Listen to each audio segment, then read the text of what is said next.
మనోహర్ రెడ్డి గారు ఓన్లీ ఇట్లా ధర్మంని కాపాడాలి, ధర్మంగా ఉండాలి, సేవ చేస్తే చాలు అనే దాంతో గెలవగలరా? రాజకీయాల్లో ముందుకు వెళ్ళగలరు అనుకుంటున్నారా ఇట్లాంటి వాటితో? కామారెడ్డి ఎమ్మెల్యే ఇద్దరు ముఖ్యమంత్రులను ఎట్లా ఓడిచ్చాడండి మరి? అంటే మీరు మరో వెంకటరమణారెడ్డి అవ్వగలరని మీ నమ్మకమా? మొన్న అవకాశం వస్తే అయ్యేది. మొన్న నాకు అవకాశం ఏ పార్టీ ఇవ్వలేదు కనుక ఇబ్బంది పడ్డా. లాస్ట్ మినిట్ వరకు కూడా నేను అన్ని పార్టీలు అవకాశం ఇస్తాయి, మరి సేవ చేసి ఉన్న ప్రజల మెప్పు ఉంది కనుక లాస్ట్ మినిట్ వరకు వెయిట్ చేసిన.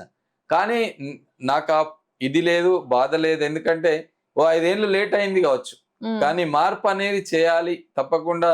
ఈ మందు ఇచ్చి డబ్బులు వంచే లీడర్ కావాలనే దాని మీద లేను. ఆయన ఎలాగైతే వెంకటరమణారెడ్డి సేవా కార్యక్రమాలు చేసి ఇద్దరు, ఒక మాజీ సీఎం ను ప్రజెంట్ సీఎం ను ఎట్లా ఓడిచ్చిండ్రు ప్రజలు అంటే నిజంగా కూడా చాలా నచ్చింది. అది ఎందుకు నచ్చింది అంటే తప్పకుండా పని చేస్తే, మంచి చేస్తే తప్పకుండా ఏ స్థాయి వ్యక్తినైనా మనం ప్రజలు తప్పకుండా గుర్తిస్తారు. ఆ గుర్తింపు అనేది కామారెడ్డి మనకు రాష్ట్ర వ్యాప్తంగా అదొక సంచలనం కదా. రైట్. దాన్ని తప్పకుండా రానున్న రోజులలో మీరు పెద్దపల్లి చూస్తారు. ఓకే. రాజకీయాల్లో మీ అంతిమ లక్ష్యం ఏంటి? ఒక మంచి నాయకుడిగా ప్రజల మేలు కోరి, ప్రజల బాగు కోరి, ప్రజలను కొద్దిగా చైతన్యవంతులను చేయాలనేది నా లక్ష్యం. రైట్. ఇప్పటికీ కూడా సమాజం ఒకరి మీద డిపెండ్ అయి బ్రతుకుతా ఉన్నాం. ఇంకా కూడా లీడర్ మీద డిపెండ్ అయి బతికే సమాజం ఉంది.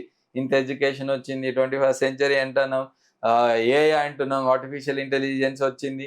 అయినా కానీ మన గ్రామాలలో, పల్లెలలో ఇంకొకరి మీద ఆధారపడే వ్యవస్థ ఎక్కువ ఉంది. ఎవరి మీద ఆధారపడకుండా, ఎవరి మెప్పు అవసరం లేకుండా మనిషి బ్రతకాల. వాళ్ళ రైట్స్ కోసం వాళ్ళు కొట్లాడాలి. గవర్నమెంట్ బెనిఫిట్సే కానీ గవర్నమెంట్ స్కీమ్స్లలో ఏవైతే ఈ అటు ఇటు రికమెండేషన్స్ ఇవన్నీ పోవాలి. రైట్ పర్సన్, నీడ్ ఉన్న పర్సన్ చెందాలి.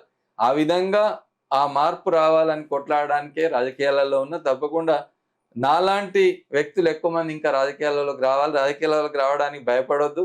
పని చేసుకుంటా పోతే ఏదో ఒక అవకాశం వస్తుంది. అవకాశం వచ్చిందని సద్వినియోగం చేసుకోవాలి.